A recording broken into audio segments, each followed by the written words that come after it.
तो quality education classes आज हम लोग पढ़ेंगे एक्सेलेरेशन। तो एक्सेलेरेशन को हम लोग डिफाइन कैसे करते हैं? It is a rate of change of velocity. तो rate of change of velocity मतलब कहीं वेलोसिटी के बदलने के दर को हम लोग एक्सेलेरेशन बोलते हैं। तो दो तरह का एक्सेलेरेशन हम लोग मेनली फोकस करते हैं, एक एवरेज एक्सेलेरेशन, एक इंस्टैन्टेनियस एक्सेलेरेशन। तो instantaneous acceleration in general terms हम लोग एक्सेलेरेशन ही बोलते हैं। और एवरेज एक्सेलेरेशन क्या होता है? एवरेज एक्सेलेरेशन एक इंटरवल ऑफ टाइम के लिए डिफाइन होता है, जबकि इंस्टैन्टेनियस एक्सेलेरेशन जो एक पॉइंट ऑफ टाइम के लिए डिफाइन होता है। चलिए हम लोग देखते हैं।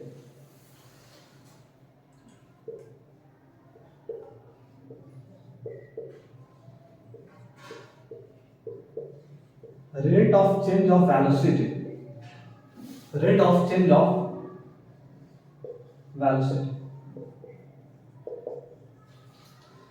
ये इसको हम लोग क्या करते हैं, ए से रिप्रेजेंट करते हैं। रेट को हम लोग dv बाई dt, ठीक है। Rate of change of velocity को dv बाई dt बोलते हैं। एक्सेलरेशन हमारा वेक्टर क्वांटिटी है। क्या है? वेक्टर क्वांटिटी है। एक्सेलरेशन हमारा क्या हो सकता है? पॉजिटिव भी हो सकता है, नेगेटिव भी हो सकता है, जीरो हो सकता है। एक्सेलरेशन एसोसिएटेड किससे होता है? एक्सेलरेशन वेलोसिटी से एसोसिएटेड होता है। तो अगर मैं बात करूं एक्सेलरेशन को, अगर हमको चेंज करना है, एक्सेलरेशन को हम लोग अगर चेंज करना चाहते हैं तो हमको क्या करना चाहिए? हमको तीन काम करना पड़ेगा।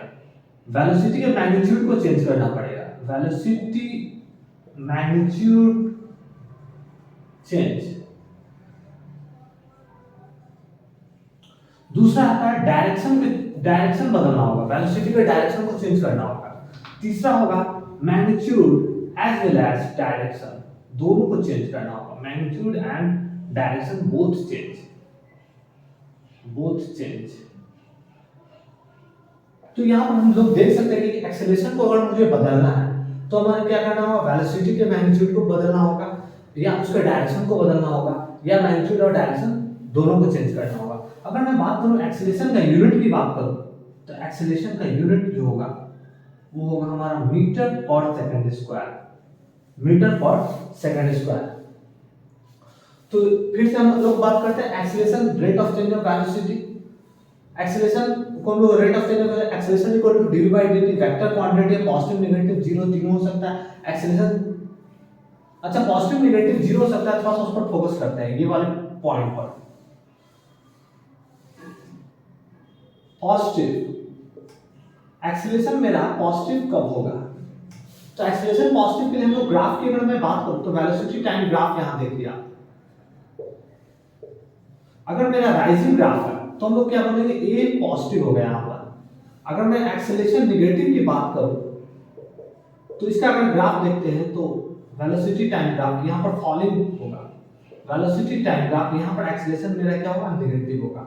अगर मैं थर्ड केस की मैं बात करूं एक्सेलरेशन जीरो, तो एक्सेलरेशन जीरो का ग्राफ अगर हम देखते हैं तो एक्सेलरेशन जीरो का ग्राफ होगा, वेलोसिटी टाइम ग्राफ अगर बात करते हैं तो यहां पर हमारा ये होगा कांस्टेंट होगा, ये हमारा वेलोसिटी टाइम ग्राफ की बात करते हैं तो ये हमारा कांस्टेंट होगा। फिर से हम लोग बात करते हैं अगेन, एक्सेलरेशन मेरा पॉजिटिव होगा। एक्सेलरेशन पॉजिटिव कब होगा? जब वेलोसिटी टाइम का ग्राफ का क्या होगा? वो राइजिंग होगा, स्लोप हमारा क्या होगा? पॉजिटिव होगा। एक्सेलरेशन नेगेटिव मतलब वेलोसिटी टाइम ग्राफ का जो स्लोप होगा वो हमारा नेगेटिव होगा। एक्सेलरेशन जीरो कब होगा? जब वेलोसिटी और टाइम का ग्राफ जो होगा वो हमारा एक कांस्टेंट ग्राफ चला जाएगा।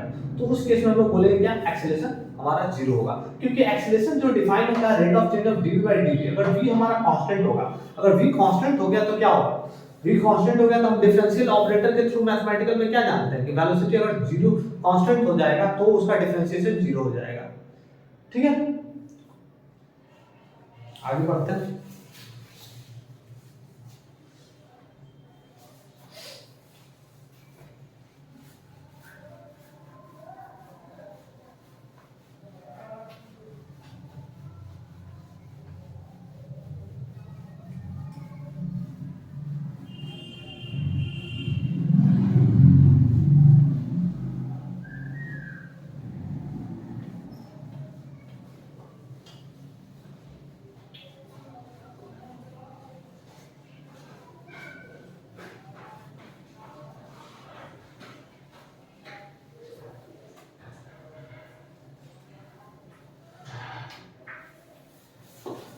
अभी देखिए हम लोग एक ग्राफ के माध्यम से समझते हैं कि एवरेज एक्सेलरेशन के बारे मान लीजिए इधर हमारा वेलोसिटी कोऑर्डिनेट है, इधर टाइम कोऑर्डिनेट है, ग्राफ एक पॉइंट है। इस पॉइंट का जो हमारा वेलोसिटी पॉइंट है वो v1 है, यहाँ पर टाइम t1 है। इस पॉइंट पर हमारा मान लीजिए वेलोसिटी मेरा v2 है और इस यहाँ पर टाइम कोऑर्डिनेट t2 है। तो यहाँ पर टाइम इंटरवल अगर मैं बात करूँ तो डेल्टा t से डिफाइन कर रहा हूँ। Delta t is nothing but t2 minus t1। अगर यहाँ मैं वेलोसिटी कोऑर्डिनेट की मैं बात करूँ, चेंज की बात करूँ, डेल्टा v हमारा v2 माइनस v1। तो अगर मैं एक्सेलरेशन की बात करूँ तो acceleration is nothing but the slope of velocity at time graph. तो एक्सेलरेशन, एवरेज एक्सेलरेशन को जनरली हम लोग बार से रिप्रेजेंट करते हैं। इसको हम लोग delta v upon delta t लिख सकते हैं, या हम v2 minus v1 upon t2 minus t1 लिख सकते हैं। ठीक है, तो ये हमारा average acceleration v2 minus v1 upon t2 minus t1, delta v upon delta t। क्योंकि यहाँ पर हम टाइम इंटरवल की बात कर रहे हैं, इसीलिए इसे हम एवरेज एक्सेलरेशन बोल रहे हैं। देन हम लोग क्या करते हैं कि इंस्टेंट के एवरेज एक्सेलरेशन को इंस्टैन्टेनियस एक्सेलरेशन में हम ट्रांसफर कर देंगे। जैसे जैसे हम लोग टाइम कोऑर्डिनेट को धीरे धीरे कम करते जाएंगे, एक पॉइंट आएगा at a point of span जहां पर हमारा एक क्या होगा, ये हमारा टैंजेंट हो जाएगा। अगर जो हमारा वेलोसिटी, ये हमारा टैंजेंशियल हो जाएगा। तो जब उस केस में हम लोग बोलेंगे क्या कि हाँ एक पॉइंट पर यहाँ पर जो होगा, इस पॉइंट पर हम लोग क्या बात कर रहे हैं, इंस्टैन्टेनियस वेलोसिटी हो गया। इस पॉइंट पर इंस्टैन्टेनियस वेलोसिटी और टाइम, तो इस पॉइंट पर हम लोग बोलेंगे इंस्टैन्टेनियस एक्सीलरेशन। तो इंस्टैन्टेनियस एक्सीलरेशन को हम लोग कैसे डिफाइन करेंगे, यहाँ देखिए आप, अगर limit delta t tends to 0 then delta v upon delta t एक टर्म से डिफाइन होगा dv upon dt, and dv upon dt is nothing but instantaneous acceleration. इसको a से रिप्रेजेंट कर रहे हैं, तो a equal to dv upon dt आ जाएगा।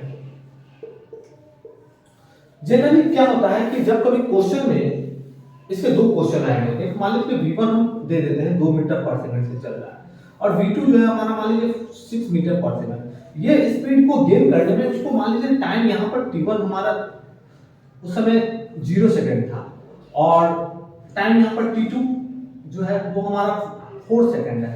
तो हम क्या बोलेंगे, एक्सेलरेशन क्या होगा, acceleration equal to average acceleration v2 minus v1 upon t2 minus t1। तो v2 हमारा क्या है 6 माइनस 2 अपॉन 4 माइनस 0, 4/4, इसमें 1 मीटर पर सेकंड स्क्वायर का यहाँ पर एक्सेलरेशन होगा। लेकिन अगर मैं एवरेज एक्सेलरेशन की बात करूंगा तो इसका हम एक्सप्रेशन हम लोग निकालते हैं। देखिए एवरेज एक्सेलरेशन क्लियर होगा, इंस्टैन्टेनियस एक्सेलरेशन का हम लोग बात करते हैं, तो हम एक एक्सप्रेशन के टर्म्स में हम लोग एक्सेलरेशन निकालेंगे।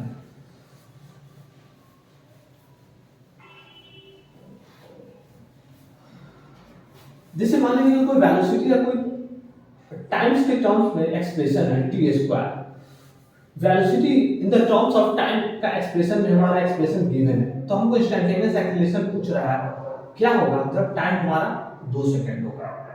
तो हम लोग क्या करेंगे, इस एक्सप्रेशन पर हम लोग इसको डिफरेंशिएट करेंगे, a equal to dv upon dt dt² upon dt, मतलब ये क्या हो जाएगा 2t, और 2t तो हमने क्या बोला, एक्सेलरेशन किस पर निकालना है, टाइम 2 सेकंड पर। आप पुट कर दीजिए 2 × 2 मतलब 4 मीटर पर सेकंड स्क्वायर है हमारा चेंज हो रहा होगा। ठीक है, इतना ही रहते हैं, अगली क्लास में हम लोग आगे करेंगे कंटिन्यू। थैंक यू, धन्यवाद।